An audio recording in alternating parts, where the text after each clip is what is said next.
Well, hey everyone, and welcome to this explainer.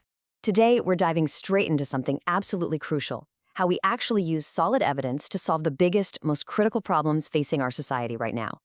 Have you ever looked around, maybe watched the news, or just noticed the infrastructure in your own town and thought, how on earth do we actually go about fixing these massive systemic challenges? Well, you're definitely in the right place. We're going to unpack the absolute bedrock of human progress. And we're going to see why research isn't just about dusty textbooks, or isolated labs, or abstract theories. No, it's the literal operational engine we use to keep our modern world spinning. What's really wild is when we look at this across supposedly different fields, like pre-medicine and engineering. Biological systems and physical infrastructure actually share the exact same foundation. They both completely rely on evidence-based problem solving just to survive. So we're kicking things off with a massive, high-stakes question. When our vital systems fail, can we really just guess our way out of it? I mean, think about the sheer scale of the networks we rely on every single day. We expect the concrete and steel of our highways to hold thousands of tons of moving traffic without failing.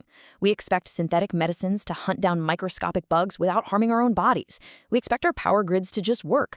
But when those systems break down, when that complexity unravels, the stakes are literally too high for trial and error. We simply can't rely on a gut feeling or some historical assumption when human lives and the basic stability of our civilization are on the line. Just look at the visceral reality of a broken world. We're talking about cascading systemic failures, hospitals totally overflowing during a sudden unknown health crisis, massive suspension bridges just collapsing into rubble, or devastating 100-year floods wiping out entire neighborhoods, and crucial waterways choked by severe pollution. These aren't just abstract ideas, right? They are tangible, catastrophic failures of the exact systems keeping us alive. When a support beam cracks or a brand new virus sweeps through a city, our immediate reaction is to panic and ask, how do we fix this? But the real foundational question we actually need to answer first is, how do we get the verifiable data to make sure our fix actually works? All right, Section 1, the danger of guessing. To really wrap our heads around why this matters, we've got to look at the terrifying cost of taking action based purely on assumptions. Basically, what happens when we skip the fact-finding step. The link between unverified action and total disaster is painfully clear. On one hand, you have the assumption. Imagine doctors prescribing a brand new drug without running exhaustive clinical trials first. Or picture engineers building a massive bridge without running the precise load-bearing calculations. The consequence isn't just an oops or a minor inconvenience. No, it leads straight to medical malpractice, catastrophic structural failure, massive health crises, and tragically, the loss of life. Guessing in these high-stakes scenarios isn't just risky, it's profoundly negligent. It's basically the fast track to disaster. Moving on to Section 2, the research engine. So, to avoid these exact catastrophes, we really need to completely reframe how we think about the word research. I know, for a lot of us, that word brings up memories of miserable late-night cram sessions or reading super dry, dusty academic papers, but let's look at it through a totally different lens. Research is actually a framework designed specifically to strip away human bias and dig out undeniable ground truths. It's a systematic, highly organized process. It's all about gathering and rigorously analyzing information to intentionally answer really complex questions and solve paralyzing problems. It's the active, relentless hunt for reliable data. In a chaotic world, research operates as the ultimate stabilizing force. It's the exact opposite of guessing. Let's break down how this creates a continuous, logical flow. Imagine it like a highly calibrated machine designed to filter out all the noise. You feed raw, chaotic opinions, anecdotal assumptions, and big, messy questions into the input side. Then, boom, it enters the research engine.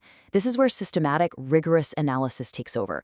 We're talking stress-testing hypotheses, isolating variables, running control groups, and putting things through peer review. It is a brutal filter for falsehoods. And what comes out the other side? The output. You don't just get an educated guess, you discover entirely new, verifiable knowledge. You end up improving products, supporting high-level decision-making, and outputting tangible solutions that legitimately improve our quality of life.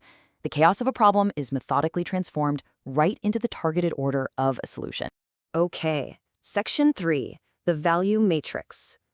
To really appreciate this engine, let's split it into two core branches so we can see how they work together in a constant feedback loop. It's all about how we move from just understanding a problem to actually neutralizing it. First up, we've got the diagnostic branch. Think of this as our investigative tool to uncover the why behind a failure. Why do certain diseases spread faster in specific climates? Why do certain steel alloys snap under tension? You fundamentally can't fix what you don't understand, right? Now, this diagnostic work feeds directly into the intervention branch, which gives us the how to actually build the solution. Understanding that root cause leads straight to solid evidence for policy decisions, better tech, safer infrastructure, and highly targeted healthcare. Every lasting solution in human history starts right here, transitioning from diagnostic research to an engineered intervention. Up next, Section 4, STEM Solutions in Action. Now that we've got the framework down, let's ground this in reality. How do these massive concepts actually solve hyper-specific, real-world case files? Take pre-medicine, for example. Notice the methodical breakdown here. Let's say a community sees a sudden, sharp spike in dengue infections. That's the symptom, the systemic problem. The diagnostic tool is rapidly deployed to map out local mosquito breeding areas and pinpoint the environmental causes of the outbreak. The result? A targeted intervention, maybe a specific vector control strategy or a new community health protocol that actively stops the spread and saves lives. Or take another case, identifying unusually high stress and anxiety levels in high schoolers. The symptom is psychological, but the systematic research process is exactly the same. You diagnostically track down the root environmental or academic stressors, gather the data, and develop a targeted intervention program. The end result? Healthier, more resilient students. And guess what? The exact same logical arc applies flawlessly to engineering. Imagine a scenario where a newly constructed bridge starts developing microcracks. That is a terrifying, immediate system failure. Instead of just slapping some concrete over it and hoping for the best, which again is guessing, researchers bring in the advanced analytical tools. They study the metallurgy of the construction materials, they reevaluate the aerodynamic design, and crucially, they analyze the geological soil conditions. Why? Well, because the strongest concrete in the world means absolutely nothing if the earth beneath it is shifting. This comprehensive analysis creates an intervention that guarantees a safer, permanent fix. The same systems thinking works for massive plastic waste choking up a river ecosystem. You study the chemical breakdown of those plastics and local trash disposal practices, then use that hard data to develop real intervention technologies, like advanced recycling methods. You are systematically moving from a point of failure through rigorous analysis to an innovative, sustainable reality. Finally, Section 5, the final word. We've covered a lot of vital ground in this explainer, from the cascading dangers of assumptions all the way to the nuts and bolts of the research engine in the real world. So let's pull all these insights together into some undeniable facts you need to take away from this. Systematic research generates entirely new fields of knowledge. It gives us bulletproof, evidence-based solutions instead of dangerous guesswork. It's the literal informational backbone that supports informed decision-making at the highest levels, from government and urban planning to global healthcare. It is specifically designed to solve tangible, real-world problems. And ultimately, it is the absolute foundation for improving our society and elevating our overall quality of life. This isn't just some boring academic list. This is literally the checklist of human progress. If you want a mental model to take with you today, this is it right here. This is the ultimate algorithm for progress. Every successful world-fixing solution maps exactly to this progression. First, you identify the problem. That's the symptom or the systemic failure. Second, you rigorously define the purpose of the research, meaning you determine exactly what diagnostic or analytical tool you're going to use to uncover that underlying why. And third, you follow that verified evidence straight to the expected benefit, the cure, the innovation, or the targeted intervention. It is a remarkably clear, beautifully repeatable, and infinitely valuable blueprint for navigating our complex world. Ultimately, rigorous evidence-based research is the engine that empowers us to fix what is broken. It's the sharpest tool we have to turn the dangerous unknown into the mapped and understood, and to transform the failing into the structurally sound. Which leaves us with one final, deeply provocative thought to consider.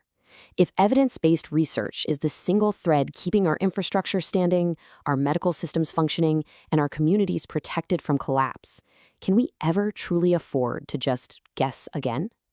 Thanks so much for joining me on this explainer, and remember to always keep asking the right questions.